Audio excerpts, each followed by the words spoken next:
I never thought a single radio transmission could change the course of my life. But that was before the day an old signal, buried beneath layers of static and time, reached our small research post on the northern coast. It wasn't meant for us. It shouldn't have existed at all.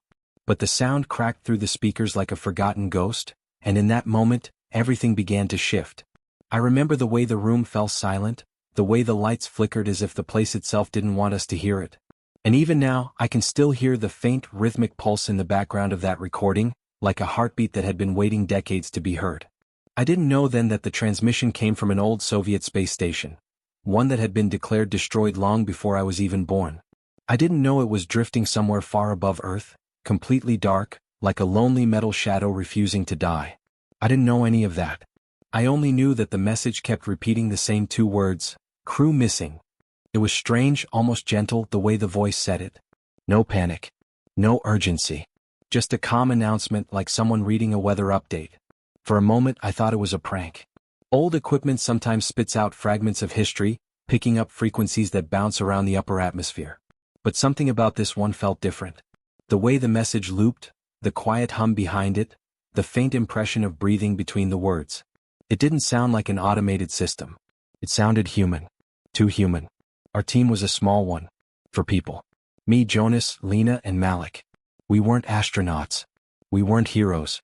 We were researchers who mostly studied weather patterns and atmospheric anomalies. The only exciting thing we'd seen in months was a sudden storm that messed up our antenna system. So when this signal came in, it felt like a spark in a place long gone cold. But I didn't expect that spark to turn into a mission. I didn't expect anyone to take it seriously. And I definitely didn't expect the government, quiet and distant as always, to call us within the hour and tell us to prepare for transport. I didn't even get a chance to pack properly. I just stuffed the basics into a small bag, locked up the workstation and followed the others outside, where a helicopter was waiting on the icy landing pad. The wind was brutal that day, carrying the kind of cold that slips into your bones and sits there. But even with all that noise and movement and frost, none of us asked the questions we should have asked. The shock was too fresh. The strangeness too overwhelming. It wasn't until we were several miles in the air that Jonas finally spoke. So, he said, shouting over the thudding rotors, we're really doing this? We're really going after an abandoned Soviet station? No one answered at first. Lena stared out the window, her gloved fingers tapping restlessly against the metal frame. Malik sat unusually still, his eyes fixed on the floor, deep in thought. And me? I didn't know what to say. I just kept hearing that calm voice in my head. Crew missing. Crew missing. Crew missing. The flight took hours. By the time we landed at the military base, the sky had gone from a pale gray to a heavy, bruised purple. A man in a dark uniform waited for us near the hangar. He looked exhausted, like someone who had spent years carrying a secret too heavy for one person. When he introduced himself as Colonel Vasilev, I noticed the faint Russian accent in his voice.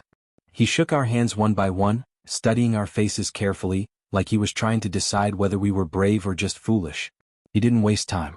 As soon as we followed him inside the briefing room, he dimmed the lights and projected an image onto the wall. At first, I couldn't understand what I was looking at. It was a grainy black and white photo with streaks of static running through it. But then the picture sharpened just enough for me to see what it was. A large, cylindrical structure floating against a backdrop of distant stars. It looked old, damaged. Parts of it were missing or bent. But it was unmistakably man-made. This is Salyut 13, the colonel said quietly. Launched in 1985.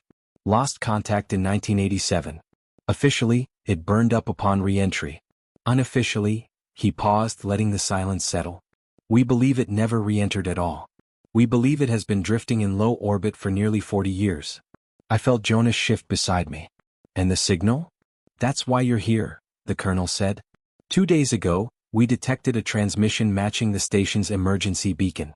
It came online suddenly after decades of silence. When we isolated the message, we found a voice. Human. Unidentified. Lena leaned forward. Are you saying someone's still on it? We don't know, Vasilev replied. And that's the problem. He clicked again and another image appeared. This one was clearer. A small window on the station's exterior. Behind the scratched glass there was something. A shape. For a moment it almost looked like a face. I blinked. The image shifted slightly. Maybe it was just the glare. Maybe it wasn't. My stomach tightened. The colonel continued. Your task is simple. You will be sent to investigate. Board the station. Record everything. Locate the source of the transmission. And determine whether any crew members, past or present, are on board. Malik finally raised his head. Why us? We're researchers. Not astronauts. Vasilev's jaw tightened. Because you are expendable. The room seemed to freeze. He didn't say it with cruelty. He said it like someone stating a fact. That somehow made it worse. Before anyone could respond, he added, a shuttle is already prepared. Launch is tomorrow at dawn. You'll have 12 hours of training tonight. Basic procedures only. Enough to keep you alive. I expected someone to protest. To stand up and say this was insane. But none of us did. Maybe it was the photo. Maybe it was the voice.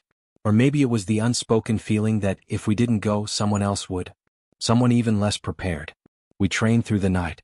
Most of it was a blur. Emergency drills. Navigation basics. How to move in zero gravity. How to dock. How to return. It didn't feel real. It felt like we were acting in a play about people far more capable than us. Every time I messed up a maneuver, the instructor would correct me quietly and then give a look that said, "You're not ready," even though we all knew there was no time to become ready. By the time the sun rose, I hadn't slept at all. Neither had the others. We walked toward the shuttle in complete silence, each lost in our own thoughts. The white hull gleamed faintly in the cold morning light, almost peaceful. But there was nothing peaceful inside me. Just a tight knot of fear and curiosity twisting together. As I climbed in and strapped myself next to the others, I felt the weight of the moment settle over me. This was happening. We were actually going to space to explore an abandoned Soviet station that shouldn't exist. I tried to steady my breathing, but my heart was racing too fast. Jonas gave me a small nod as if to say, "We're in this together." Lena checked her straps twice, her hands trembling slightly. Malik closed his eyes, perhaps in prayer, perhaps in resignation. The engines ignited. The roar of them shook through my bones. I felt the pressure against my chest as we lifted off, the world shrinking beneath us. Clouds swallowed us. Then blue. Then darkness. The silence of space pressed against the glass windows, vast and endless. For a moment it was beautiful. Almost too peaceful. But then the radio crackled. "Shuttle, this is ground control.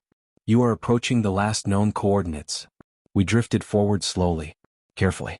The further we moved, the colder the air inside the cabin felt, as if the temperature itself understood what was waiting for us. Malik pointed through the window. There. At first I didn't see anything.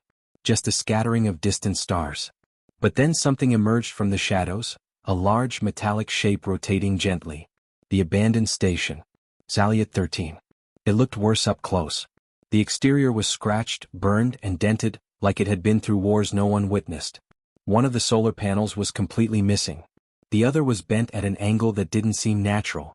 The metal surface was covered with strange patches, as if something had melted parts of it long ago. We drifted closer. My pulse hammered. The docking port came into view. Dark. Silent. Waiting. "This is it," Jonas whispered. As we prepared to dock, the radio crackled again. But this time it wasn't ground control. It was the same voice we'd heard on the initial signal. Only this time, it said something new. "Do not enter." The transmission cut out immediately. Our shuttle lights flickered. For a few seconds after that voice echoed through the cabin, no one moved. It felt like the whole shuttle froze, hanging in space as if even the air refused to shift. My hands were gripping the armrests so tightly that my knuckles went white. Jonas stared at the radio panel as if it might speak again. Lena's eyes widened, her lips parted in shock.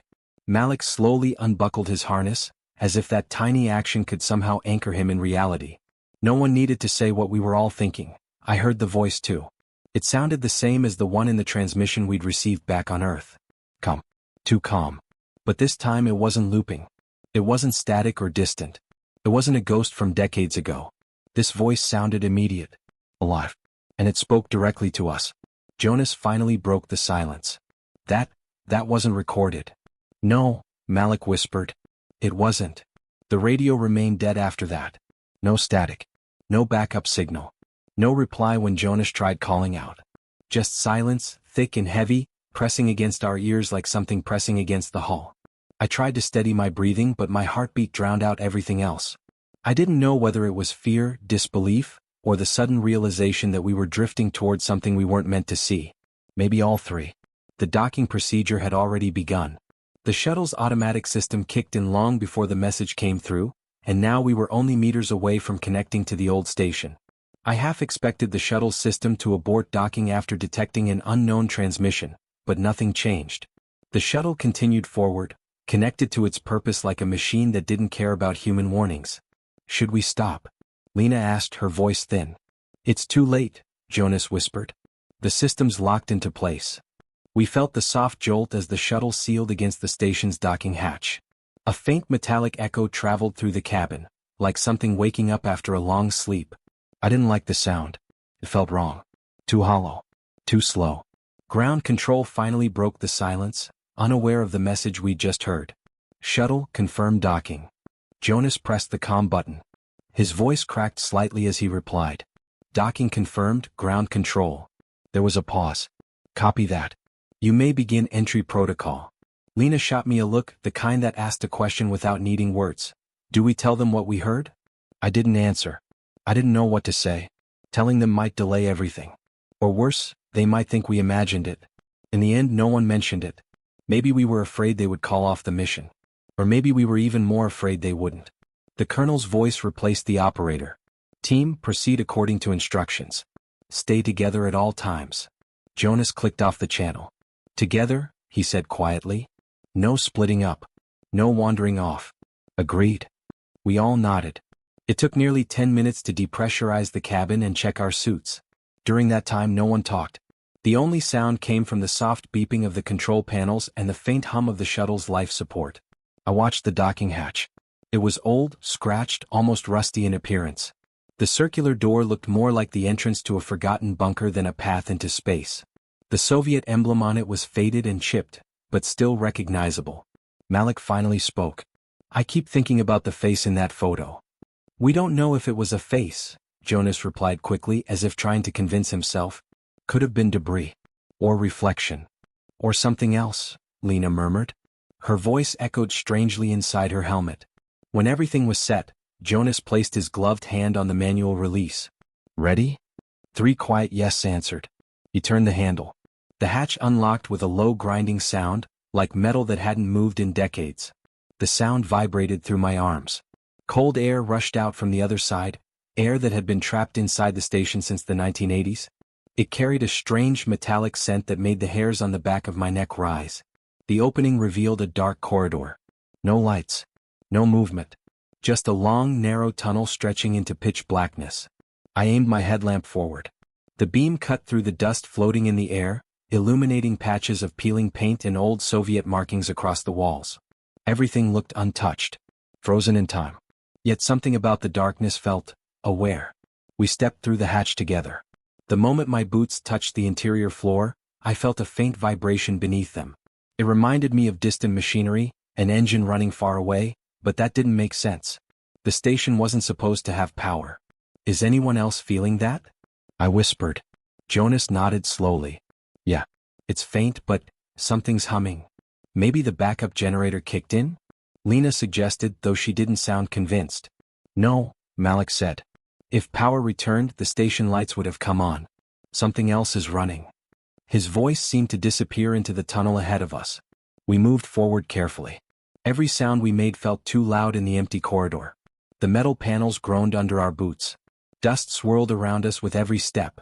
It felt like walking into an abandoned shelter where the past clung to every corner. Our headlamps illuminated old labels written in Russian. Some marked storage compartments. Others pointed toward main modules. Most were scratched or partially unreadable. The air was cold even through the suits. Not the natural cold of space, but a deeper, older cold like a place that hadn't felt warmth in years. Jonas checked the portable console strapped to his arm. "We need to reach the central module. That's where the emergency beacon should be." "And the signal?" Malik added.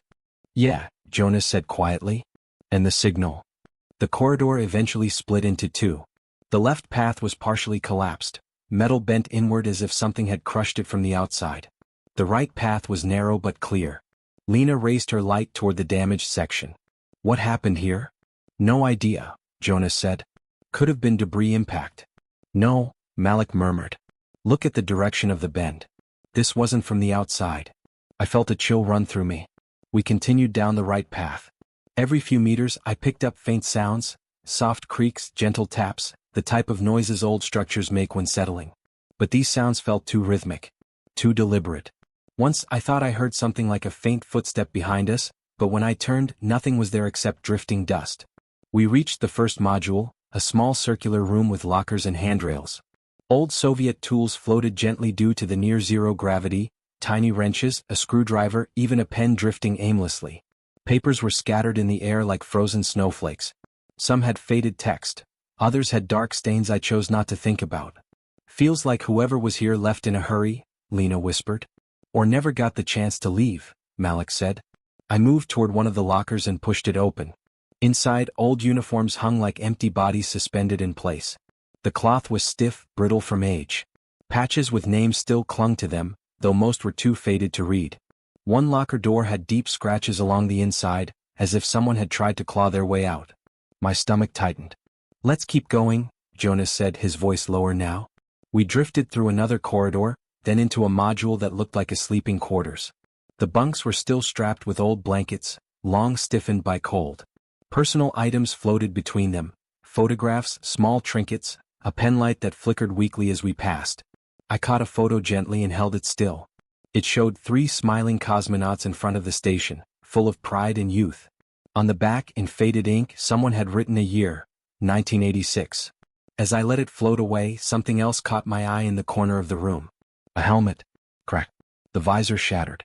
A name was painted on the side, but the cracks split the letters too much to read.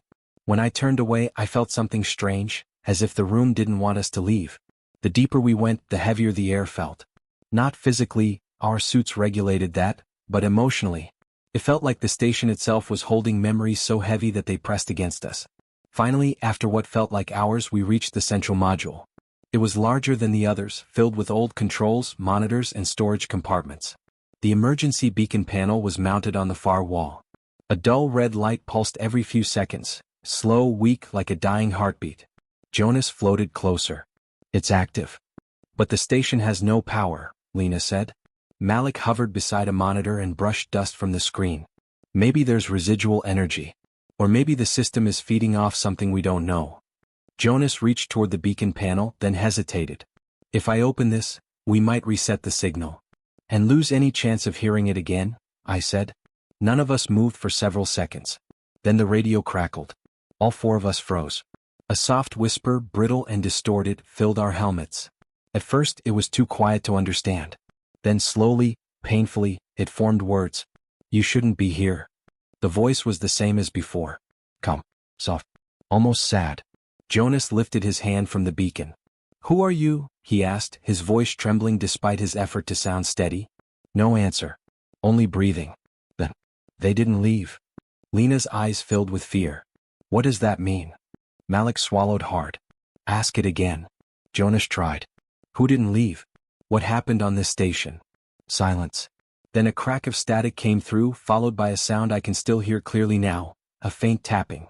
Like fingers tapping gently on metal. Tap, tap, tap. It wasn't coming from the radio this time. It was coming from inside the central module. Somewhere behind us. We all turned slowly. Our headlamps swept over old equipment, dark corners, floating debris. Nothing moved. Nothing seemed out of place. But the tapping continued. Tap, tap. Slight pause. Tap. It had a rhythm. Not random. Not mechanical. Almost patient. Jonas signaled us to stay close. We drifted toward the sound, our lights scanning every inch of the room. The tapping grew louder, clearer, more deliberate. It was coming from a hatch leading to the lower storage bay. A hatch that was sealed shut. Something's inside, Lena whispered. No, Malik said softly. Someone. I stared at the hatch. The metal surface was bulged outward slightly, as if something had pushed against it from the inside. Fresh scratches marked the edges, fresh enough that tiny flecks of metal still drifted in the air. The tapping stopped. Silence filled the module again, thicker than before. Then, something tapped back. Harder this time. Jonas grabbed my arm. Okay, we need to think. If someone is inside, they've been trapped for decades. That's impossible. Unless they weren't human, Malik said before catching himself. I mean, not alive in a normal sense. Before we could respond, the radio crackled again. This time the voice was louder. They're awake. My heart stopped for a second. Jonas shook his head. We're leaving. We need to get back to the shuttle. What about the signal? Malik asked. I don't care about the signal anymore, Jonas snapped. Something's wrong here. We moved toward the exit hatch, but as we approached, the lights on the panel flickered once, dimmed, then turned bright red. Lock. Jonas pressed the manual release. No response. I felt panic rising. Try again. Lena said. He did. Nothing. The system was dead. Or worse, something was controlling it. Then from behind us the storage bay hatch groaned. A soft creak echoed across the room as if something on the other side was testing the metal, gently pushing, waiting for the right moment. Malik whispered the words all of us were thinking. If the crew didn't leave, where are they now? The tapping resumed, louder than before. And the storage hatch slowly, very slowly, began to bend. For a moment, no one breathed. It felt like the entire station was holding its breath with us, waiting. The metal around the storage hatch curved outward by just a few millimeters, but that was enough to make my stomach drop. Old metal doesn't bend easily, not after decades in freezing temperatures. Whatever was behind that door had strength. Real strength. The tapping stopped again, replaced by a low vibration that traveled through the floor and up our legs. It wasn't violent. Just steady. Constant. Like something pacing slowly on the other side, like it knew we were here. Jonas grabbed the handle of the exit hatch and pulled again, harder this time. The red light blinked stubbornly. Still locked. There was no power outage. No mechanical jam. This wasn't a malfunction. It felt intentional. Lena backed away from the bending hatch, her hands trembling as she held her light toward it. Whatever is in there, it knows we're here. Malik swallowed hard. What if it's a survivor? Someone trapped? Someone who's been waiting decades for help. Jonas turned sharply. If it were a human, they'd be dead. No one survives up here without support systems. But the voice? Malik insisted. Someone spoke to us. Or something mimicked a voice, Jonas said, his own fear showing for the first time. The storage hatch shuddered again, bending another few millimeters. Dust and old paint cracked off in tiny flakes that drifted in the air. A faint groan echoed from the metal, long and strained. I checked the pressure readings on my wrist console. Guys, the atmospheric pressure in this room is dropping. How? Jonas asked. Everything's sealed. It's the storage bay, I said, pointing to the cracked edges. If that hatch buckles any more, it'll start venting air. As if in response, a small hiss slipped through the bend. Just a whisper of air escaping, but enough to make every instinct in my body scream that we had to move. No. Jonas made the decision. We're getting out of here. Emergency route. The lower corridor should loop back to the docking ring.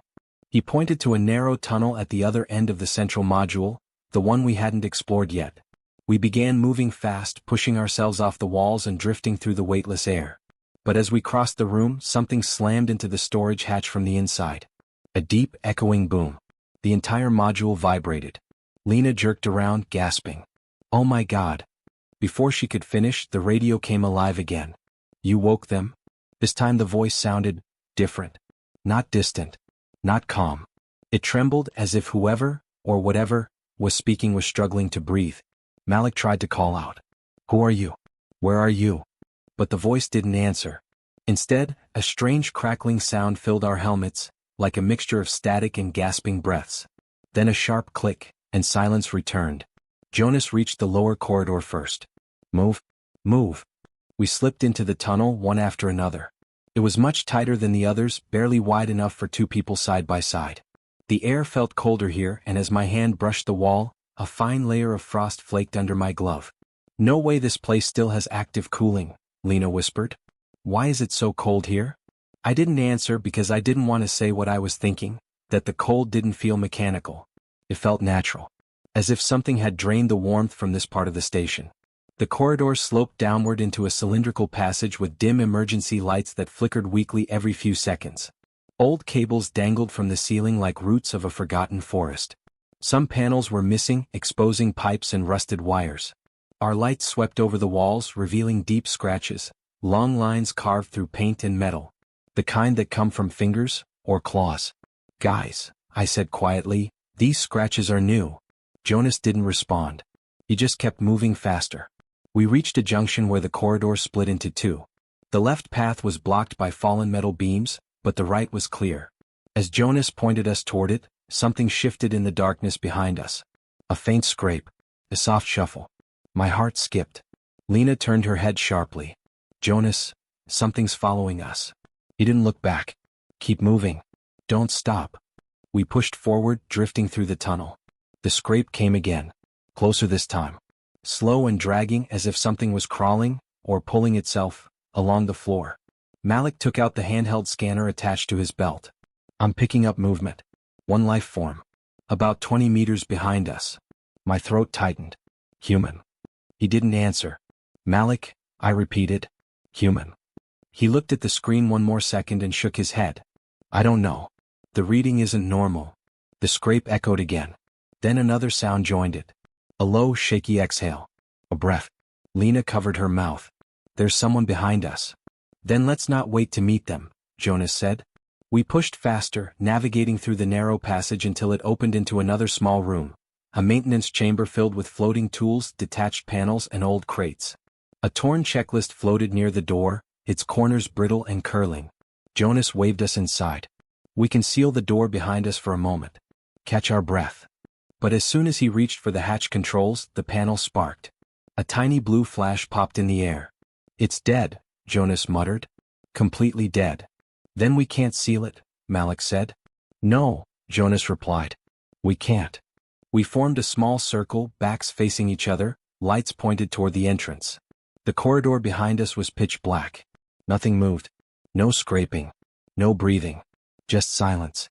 Maybe it stopped following us, Lena whispered. The moment she said it, the radio hissed again.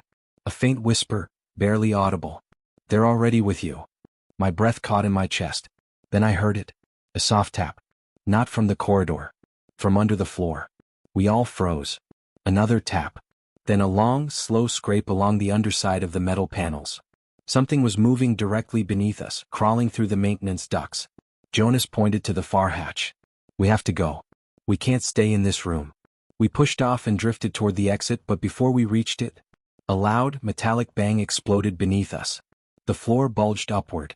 Something slammed into it from the other side. Lena screamed before clamping her hand over her mouth. Another bang. Harder. The metal shook violently. Then the floor panel cracked. A thin line tore through the metal, letting out a hiss of air. Tiny shards drifted upward.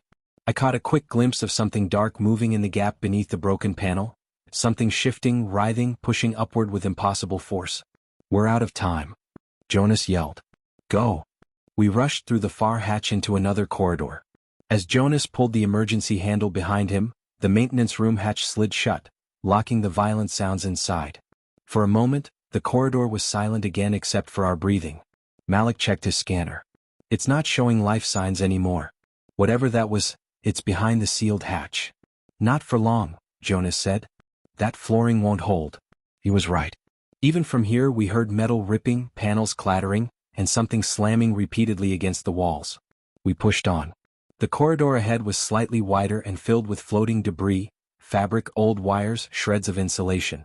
Unlit control panels lined both sides. The walls felt colder than before. Frost had grown thicker. Some parts sparkled under our lights like thin ice sheets. As we moved, something unusual caught my eye. Footprints. Frozen footprints along the wall, as if someone, or something, had walked across it in zero gravity. They trailed forward down the corridor, faint but clearly there. Someone's been through here, I whispered. No, Malik said softly. Not someone. Look closely. I looked again. The prints were strange, not the shape of normal boots. The toes were too long. The stride uneven. As if the person was struggling to walk, or learning how. Lena shivered. We're not alone. Far ahead, a small light blinked weakly. Jonas pointed. That's the docking ring entrance. The shuttle is just beyond it. Relief washed through me. We drifted faster now, almost desperate. We reached the blinking panel. The entrance to the docking ring was just a few meters away, one last hatch linking the station to our shuttle. Jonas pulled himself toward the manual release. But as soon as he touched it, the panel lit up bright red. Lock. Again. This makes no sense, he muttered, pressing the release repeatedly. The shuttle is connected. This hatch should be open. Try overriding it, Malik said.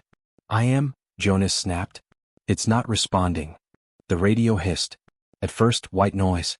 Then the voice returned. You can't leave yet. Lena shook her head, whispering frantically. Why is it doing this? What does it want from us? The voice continued, softer now. You need to see it. Malik stared down the corridor behind us, the direction we came from. His voice was barely audible. See what? No answer. Just breathing. Slow. Shaky. Too close. I lifted my headlamp toward the tunnel. At first, it showed nothing but darkness and a few drifting pieces of insulation. Then something moved. Not a shape. Not a full form. Just a hand. A pale hand gripping the edge of the wall. Thin. Long fingers. Frost covering the knuckles. Then another hand appeared beside it. Then, a face. Not fully visible. Half hidden in shadow. Pale. Sunken. Eyes that reflected our lights with an empty, glassy shine. The head tilted slightly as if studying us. Frozen. Silent. Malik whispered, "Oh God." The figure's fingers tightened, scratching lightly against the metal as it pulled itself forward. Then very slowly, almost gently, it smiled. Not a warm smile. A tired one. A broken one. Like someone remembering how. The radio cracked open one last time and the voice whispered, "They've been waiting." The hatch behind us stayed locked. And the thing at the end of the corridor began crawling toward us, slowly, quietly, as if it knew we had nowhere left to run. I don't know how long we stood there, maybe a minute, maybe less, but the cold inside the space station felt sharper, tighter, like the air itself was pulling back from us. The recorded voice had stopped, leaving a long, hollow silence behind. The red emergency light blinked in that slow, unsettling rhythm, almost like a heartbeat that wasn't sure it wanted to keep beating. Raj was the first to move. He swallowed, the sound loud in the stillness, and stepped toward the door where the voice had echoed from. "That wasn't automated," he whispered. "No automated system speaks like that." I wasn't sure.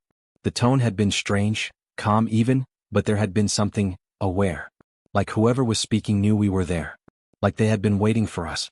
Dana checked her camera again, making sure it was still recording. "This is historic," she murmured. "If someone survived here, if someone lived on this station after it was abandoned."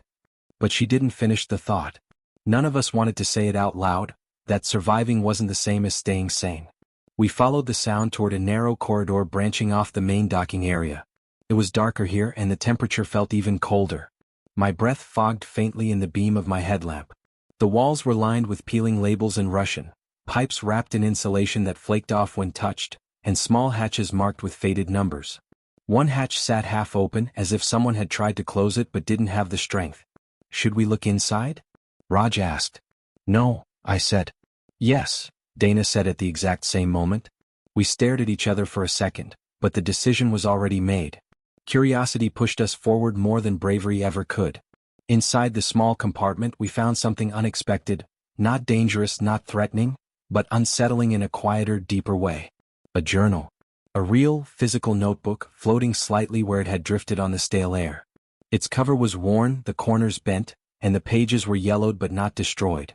Someone had written in it until they couldn't anymore. The writing started neat, then grew shaky. Raj caught it before it drifted away. "No way," he breathed, eyes wide. "This must be from one of the last crew members." "Read it," Dana urged. He hesitated, then opened the first page carefully. The handwriting was in Russian script, but he recognized enough to translate roughly. Day 14. Supplies restored after the last solar flare. Crew spirits remain stable. He flipped ahead. Day 26. We've lost communication again. It's unclear if the ground team is receiving anything. Another pause. Day 41. One crew member refuses to sleep. Says he hears knocking from the lower module. He flipped to the next. Day 44.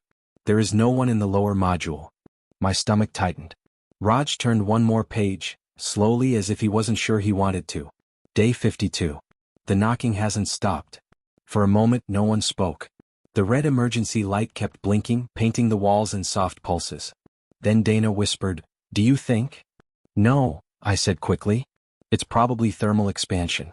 Old metal. Pressure shifts." But I didn't believe it.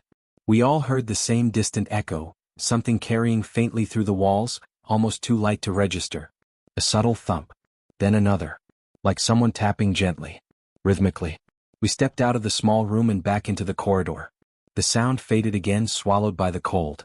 Maybe it was the station settling. Maybe not. We kept moving. The deeper we went, the more the station felt wrong. Not haunted, not cursed, just abandoned in a way that didn't make sense. There were signs of life, old food packets floating near the ceiling, a pair of gloves stuck to a strip of Velcro, but there were no signs of people. Where did they go? Dana whispered. There should be remains, personal items, something. But there was nothing except scattered clues that didn't form a picture. We reached a wider section where the walls curved into a dome-like viewing area.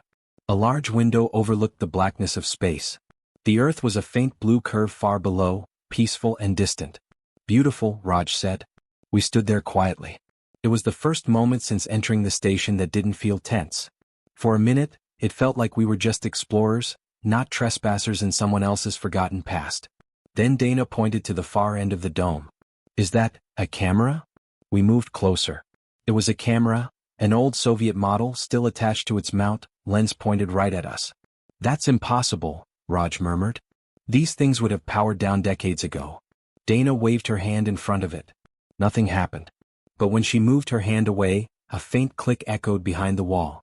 A mechanical click, soft but unmistakable. The camera had moved. Not much, just a small adjustment like it was tracking us. We all froze. Maybe it's mechanical drift, Dana whispered. But the camera adjusted again, just a tiny shift, but undeniably following our movement. I backed away slowly. We shouldn't be here. Raj shone his light at the camera, and at that instant the lights above us flickered. Once, twice. Then a low hum started from somewhere deep in the station, like power moving through old lines that hadn't carried electricity in years. This place is waking up, Dana breathed. We stepped back into the corridor, the sound growing louder. A few small lights flickered on overhead, one after another, like the station was remembering how to breathe. Raj checked his tablet. Hold on. I'm picking up a signal. What kind of signal? I asked. He didn't answer right away. He stared at the screen, eyebrows pulling together. It's a local transmission. Internal only. And it's repeating. Playing what? He swallowed. Coordinates. Dana leaned closer. Coordinates to what? He slowly lifted his head. To the lower module.